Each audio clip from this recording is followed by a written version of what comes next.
Good afternoon, everyone. So now today's topic of discussion is bronchial asthma. That is drugs used for bronchial asthma. Now, what is bronchial asthma? Primarily, it is an inflammatory condition with allergic basis. Means it is an inflammatory condition, and there is hyper-responsiveness of the tracheobronchial smooth muscle to a variety of stimuli, and there is a narrowing of air tubes. There is increased secretions. Bronchial secretions get increased. There is mucosal edema, mucosal plugging. All these are the signs. These are the symptoms or the clinical features of the bronchial asthma. There will be hyperresponsiveness of the tracheobronchial smooth muscle, narrowing of air tubes, increased secretions, mucosal plumbing, and edema. Now, it can be of early onset or late onset. Early onset is allergic, extrinsic, seasonal exacerbations. It is seasonal asthma. Family history of allergy is there, and there is increased IgE levels in the body, which is the antibody. IgE levels in the body gets increased. Late onset is the drug which is non-allergic and it is intrinsic. Means it is intrinsic in nature. Now, triggering factors can be any allergen or it can be any inflammation or infection can lead to bronchial asthma.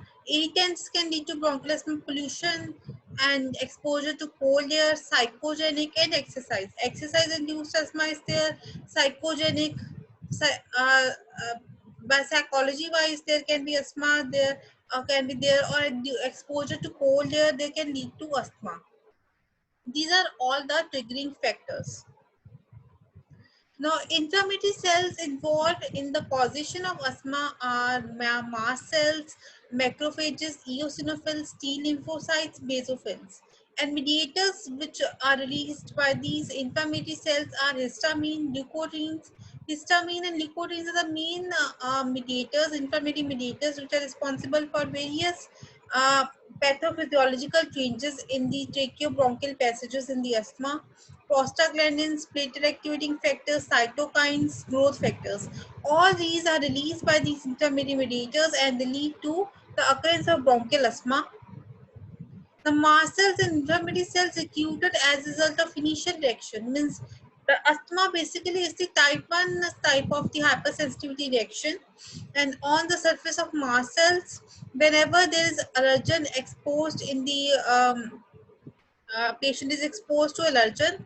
Now, Ig antibodies will be created on the surface of mast cells, and whenever there is a repeat exposure of the allergen to the person, then there will be mast cells they get activated and IgE they get activated and they will react with antigen and the IgE, and the reaction between IgE and antigen will take place, which will lead to liberation of the various mediators and the release of mediators in the granules, that is in the mast cells. They can lead to release of mediators. Breakdown of the mast cells can lead to various breakdown of the mediators. That can be histamine, protease enzymes, tumor necrosis factor alpha, and there can be release of phospholipids from the membrane followed by mediator synthesis, which is within minutes, and then there will be release of prostaglandins, leukotrienes, platelet activating factor, or activation of genes followed by mediator synthesis can occur, which can lead to release of interleukins and tumor necrosis factor alpha. This is how the mediator is released in the eosinophil. LTC4 and D4 are responsible for bronchoconstriction, and LTB4 is responsible for chemorexis. It is liberated from the macrophages. And eosinophil and basophils, they liberate LTC4, which leads to bronchoconstriction. Now, these mediators, what all pathophysiological changes these mediators produce are they will constrict the bronchial smooth muscles, they will cause bronchial mucosal edema, there will be hyperemia, and there will be viscid thick secretions will be produced, and there will be fibrosis and hyperplasia of the smooth muscles can occur. The increase in size of the smooth muscles can occur. Glandular and mucosal hyperplasia can occur, and there can be various recruitment of these mediators in the um, muscular and in the glandular tissue. and these all are reversible airway. These will all result in reversible airway obstruction. This is how the before an asthma attack, what all are the conditions of the muscles. Muscles will be bronchoconstricted, airways will fill with mucus, and airways they will swell in the bronchial asthma. Now, coming to the pathophysiology and treatment of the bronchial asthma is, now whenever this antigen exposed to the patient is exposed to the antigen in the body, then it will react with IgE formed on the surface of mast cells. Antigen antibody reaction of the IgE will lead to reactivation of the mast cells that will cause to breakdown of the mast cells. Mast cells degranulation will liberate leukotrienes, and these leukotrienes are the intermediate mediators which will act on the cis leukotriene receptors, which are LTC4, LTD4, LTE4. And when these bind to these leukotrienes bind to these receptors, there will be bronchoconstriction. And how the different drug treatment it reacts with, it is first of all for the bronchoconstriction we have the drugs like bronchodilators which reduce the bronchoconstriction. They are beta 2 adrenergic agonistic drugs like salbutamol, terbutaline, formoterol, salmeterol. These are the bronchodilators which increase the synthesis of cyclic AMP in the body, leading to relaxation of the smooth muscles and leading to bronchodilation. And ipratropium, it is the anticholinergic drug, anti-muscarinic drug, which acts at the AMP receptors, which block the AMP receptors, and thus stimulation of AMP receptors cause bronchoconstriction. And when we block the AMP receptors, they will cause bronchodilation. Theophylline, it is the phosphodiesterase inhibitor, and it leads to inhibition of the phosphodiesterase enzyme, which is responsible for conversion of 5' AMP into the uh, mono AMP. So, conversion of cyclic AMP into the 5' AMP, and thus when this inhibition of phosphodiesterase takes place, levels of cyclic AMP gets increased, which again leads to bronchodilation by causing vasodilatation and bronchodilation. And then second is they affect the synthesis of the nicotines. The drugs which affect the synthesis of the nicotines can be of two types. They are nicotine synthesis inhibitors and the nicotine antagonist.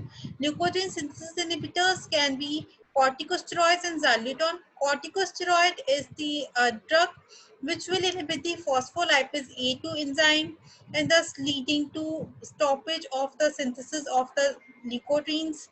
And Xylitol is the nicotine synthesis inhibitor. It will inhibit the number of the leukotrienes in the body. It will inhibit the number of leukotrienes in the body. It will affect the synthesis of leukotrienes. And leukotriene receptor antagonists, these are zefilocast and montelukast. These are antagonists of leukotriene receptors. All these will lead to decreased synthesis, and thus there will be these are effective in prophylaxis of the asthma. And then next is the mast cell stabilizers, which will lead to stabilization of the mast cells, thus preventing the breakdown of the mast cells to liberate histamine, nicotines, prostaglandins, and other mediators. These are nitrochromyl, chromoglycage, ketotifen. These are other mast cell stabilizers. And other last drug is omalizumab, which is anti-IgE antibody, which is uh, uh, attaching to Ig antibody, thus preventing the antigen Ig reaction, thus again inhibiting the reactivation of the mast cells to cause its breakdown. So these are the various drugs responsible for the treatment of bronchial asthma.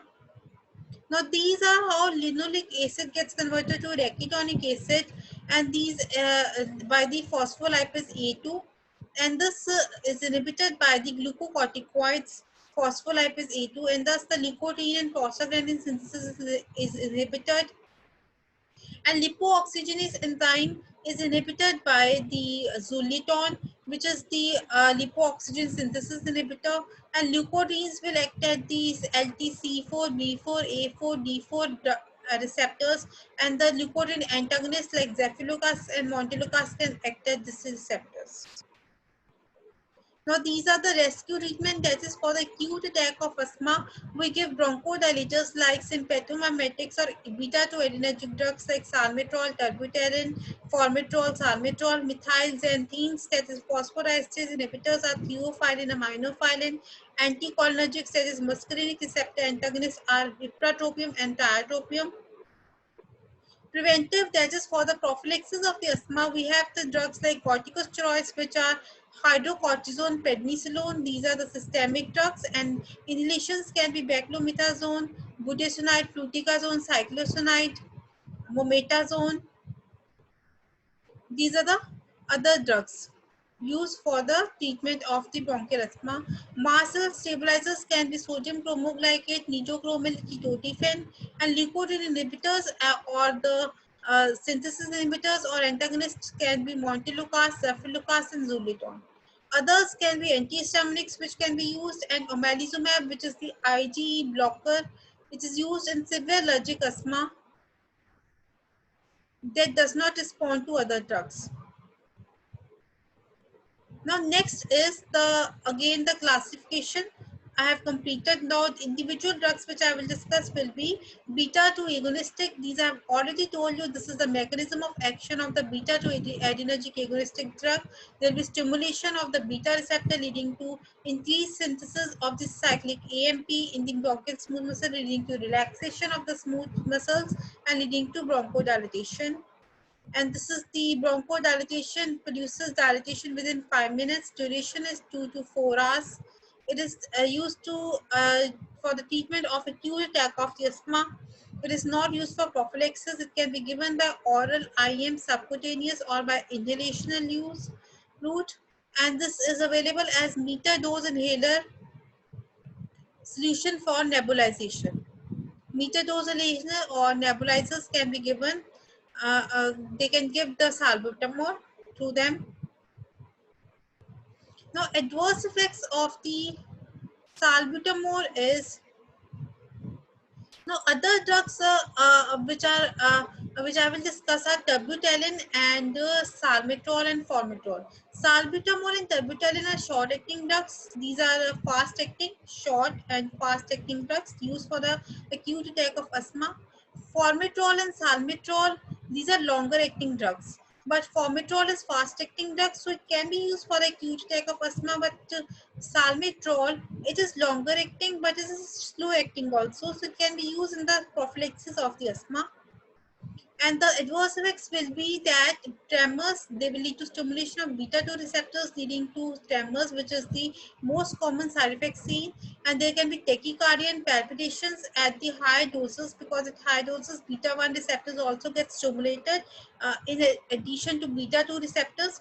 So there will be tachycardia and palpitations seen. There can be tolerance development or hypokalemia can occur, hyperglycemia can occur, and other adverse effects can be restlessness, nervousness, throat irritation, ankle edema. Other, I have already told you, salmeterol, formoterol, these are long-acting drugs used for maintenance therapy for nocturnal asthma.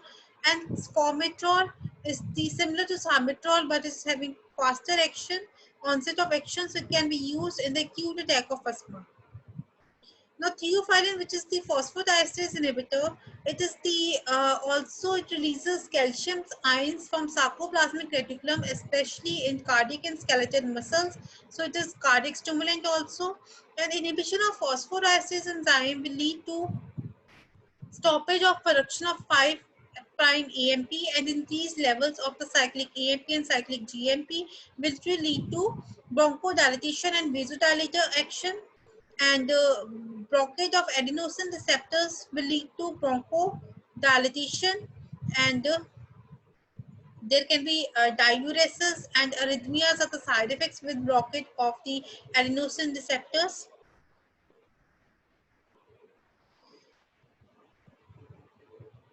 Now, other pharmacokinetics are that it is well absorbed orally and it crosses placenta, it is secreted in milk, it has wide tissue distribution, it is metabolized in the liver, but it has the saturable kinetics. That is, it changes from the, at high doses, it changes from first order to zero order kinetics, which means that only constant amount of the drug is expelled out, it is eliminated out from the body. So there is increased saturation of the drug in the body, which can lead to various side effects, and these various side effects can be CVS related, or there can be CNS related side effects at high doses.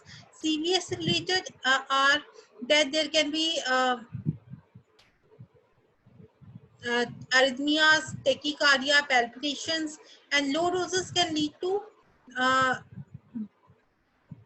low doses can lead to GIT side effects, minimal side effects like dyspepsia, headache, nervousness, insomnia, and there can be diuresis, vomiting, palpitation, and there can be hypotension, and there can be CNS effects leading to seizures can occur, and there can be worse delirium, hallucinations can occur, and there can be worsening of the cardiovascular status and increased muscle tone. These are the dose-related adverse effects of the theophylline. Interactions of the theophylline with other drugs are that the enzyme inducers will induce the metabolism of theophylline, so larger dose is required for the action of the theophylline. Like smoking, the person who is smoking, it needs the larger dose for the action of theophylline to come. And because it is enzyme inducer, phenytoin, rifampicin, phenobarbital, charcoal, broiled milk, and enzyme inhibitors like erythromycin and ciprofloxacin, these can be used with the for the treatment of various respiratory tract infections when the patient is suffering from various respiratory tract infections along with the bronchial asthma. Then these drugs will inhibit the metabolism of the theophylline, so they can produce toxicity. So low dose is required for the theophylline to have the effect. Uses of theophylline are there. It can be used in bronchial asthma, in chronic obstructive pulmonary disease, COPD, and in apnea in premature infants. Apnea is cessation of breathing in premature infants. It can be used. Now, anticholinergics, which are other bronchodilators, which I will discuss, are the ipratropium and tiotropium. Ipratropium is the shorter acting drug, and tiotropium is the longer acting drug. Basically, these are the drugs which are used to block the muscarinic receptors, M3 receptors in the smooth muscles, leading to bronchodilation, and these act on the larger airways, and these are given when the patient is on beta blockers. For them, we cannot give the beta to adrenergic agonistic drugs, and for them, for the huge attack of asthma, we give these drugs like ipratropium and tiotropium can be given. They produce long-lasting bronchodilation. Uses are again, these can be used in asthmatic bronchitis, in COPD patients, and in psychogenic asthma. These can be used. In psychogenic asthma, in asthmatic bronchitis, in COPD, chronic obstructive pulmonary disease patients, we can use anticholinergics. The next step is the inhibition of synthesis of the leukotrienes and action of leukotrienes. These are the leukotriene receptor antagonists like Zefilucas, Montelukast, Pendelukast, and 5-lipooxygenase inhibitor, which is the which inhibits the synthesis of the leukotrienes, inhibiting the number of leukotrienes in the body, and this is Zoleuton. Now, this acts by the lipooxygenase inhibiting action. So leukotrienes will not be formed. So they will these leukotrienes, what they do in the body is they will increase the vascular permeability, and they will cause vasoconstriction, bronchoconstriction, chemotactic activity for leukocytes. There is chemotactic activity for leukocytes can occur. These are synthesized from arachidonic acid, which gets converted to leukotrienes by the action of lipooxygenase enzyme. Nicotine modifiers are they are used in asthma effective prophylactic treatment. As these are used for the prophylaxis of the bronchial asthma, they improve the lung function significantly. Significantly, they improve the lung function and it decrease the asthma exacerbations. Alternative to low dose inhaled steroid for control of mild chronic asthma. Now, inhaled steroids they are given for the treatment of mild chronic asthma. These are the alternative. These leukotriene and modifiers are alternatives to the inhaled steroids and decrease the dose of steroid. Now, zefilocast, it acts as the antagonist at the LT1 receptor. It is rapidly absorbed orally. Bioavailability is 90%, 99% plasma protein bound, metabolized by cytochrome 2C9, cytochrome P2C9. Half-life is greater than 10 hours. Zefilocast, which is the leukotriene receptor antagonist. Montelukast, it will block the actions at the LTC4, D4, E4 as cystine leukotriene LT1 receptor. It reduces sputum eosinophil levels and causes bronchodilation. It reduces the hyperresponsiveness of the bronchial smooth muscles, improve lung function, reduces the bronchial inflammation. It reduces the bronchial inflammation. Indicated in exercise-induced asthma. Why it is indicated in exercise-induced asthma is because when we there is formation of the prostaglandins will be inhibited in the in exercise-induced asthma and in aspirin-sensitive asthma. Why it is used in aspirin-sensitive asthma is in the when we give the aspirin, there will be no production of the prostaglandins, and there will be shift of the the cycle of the arachidonic acid from the COX to the LOX. So there will be more formation of leukotrienes in the body in the patient who is given aspirin. So these leukotriene action can be prevented by these drugs like zefilocast and zolitol. They will block the leukotriene receptors and inhibit the synthesis of leukotrienes. And this can be used in aspirin sensitive asthma and also for the prophylaxis of the asthma. And this is rapidly absorbed orally. Bioavailability is 60 to 70%. Plasma protein binding is there more than 99%. Metabolized by cytochrome P3A4 and cytochrome P2C9. Half-life is 3 to 6 hours. Rifampicin, phenytoin, and carbamazepine, these are the enzyme inducers. So they reduce the plasma concentration. And these oral and chewable tablets of 4, 5, and 10 milligram are available of Montelukast. The toxicity of Montelukast can cause GI disturbances, arthralgia, myalgia, hypersensitivity reactions. It can cause hypersensitivity reactions, it can cause arthralgia, myalgia.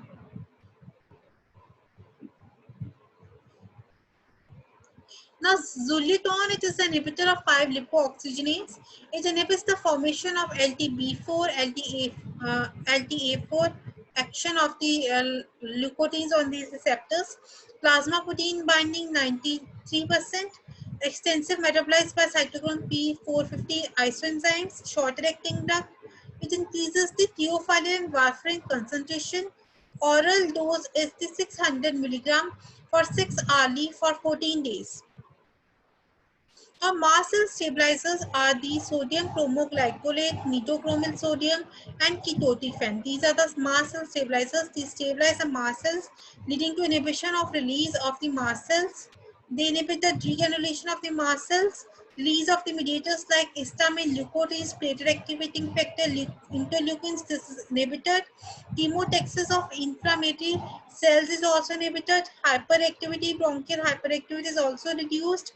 Bronchospasm to various stimuli is prevented, and it can't be used to prevent attack of asthma. Means it is not used in the acute attack of asthma, but it is used in the prophylaxis of the asthma because it does not affect the constrictor action of histamine.